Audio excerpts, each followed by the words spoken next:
મિર્ચી morning. સાવ ટચુકડો કહી શકાય ને એવો દેશ છે સિંગાપોર. ટાપુ છે, માત્ર આમ 40 લાખની પોપ્યુલેશન હશે ને તોય ટુરિસ્ટ ડેસ્ટિનેશન ગણાય આખી દુનિયાનું. દુનિયાભરમાંથી લોકો ફરવા આવે. આટલો નાનકડો હોવા છતાં બહુ જ પોપ્યુલર અને પાવરફુલ છે સિંગાપોર. સિંગાપોરમાં કોઈ ખેતી નથી થતી, ત્યાં પશુપાલનનો વ્યવસાય પણ નથી, એટલે તમને ક્યાંય ગાય, ઘેટા, બકરા, ઊંટ, ભેંસ આવું કઈ જોવા ના મળે. ત્યાં દૂધ, અનાજ, કઠોળ, શાકભાજી બધું જ ઇમ્પોર્ટ થાય છે. તેમ છતાં એ કેટલું બધું પ્રગતિશીલ છે. સિંગાપોરનું એરપોર્ટ દુનિયાના ટોપ 5 એરપોર્ટ્સમાં આવે. ત્યાંના રસ્તા અત્યંત ચોખ્ખા હોય.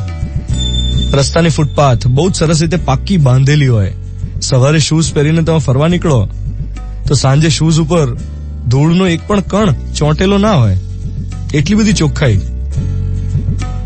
ક્યાંય પ્લાસ્ટિકના રેપર્સ, કાગળના ડૂચા, કોથળીઓ, જબલા, ઈંટોના રોડા આવું કંઈ જોવા ના મળે. ના ગટરનું પાણી ઉભરાતું હોય, ના કોઈ ચાની લારી, ના પાનનો ગલ્લો હોય. એટલે સ્વચ્છતા અને પ્રામાણિકતા આ બંને સિંગાપોરની ઓળખ છે.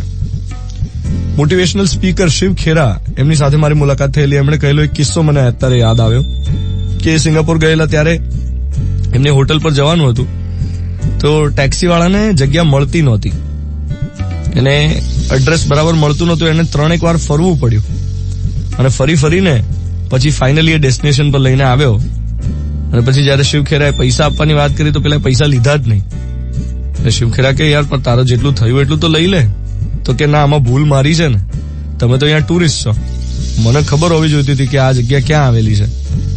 મેં તમારી 10 મિનિટ બગાડી એટલે મને તમારી પાસેથી પૈસા લેવાનો કોઈ અધિકાર નથી. એમ કહીને ટેક્સી વાળો જતો રહ્યો, એને પૈસા લીધા જ નહીં.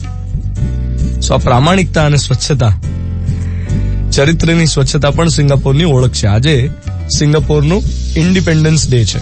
નેશનલ ડે ત્યાં સેલિબ્રેટ થાય છે. મલેશિયામાંથી આઝાદ થયું હતું 1965માં.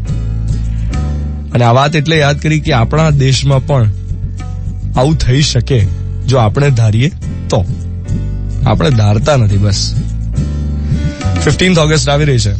એ દિવસે સંકલ્પ દિવસ ઉજવીએ ને, કંઈક તો નક્કી કરીએ. 7:13 થઈ રહી છે.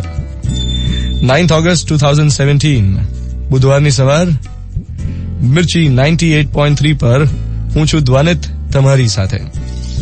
Good morning my dear.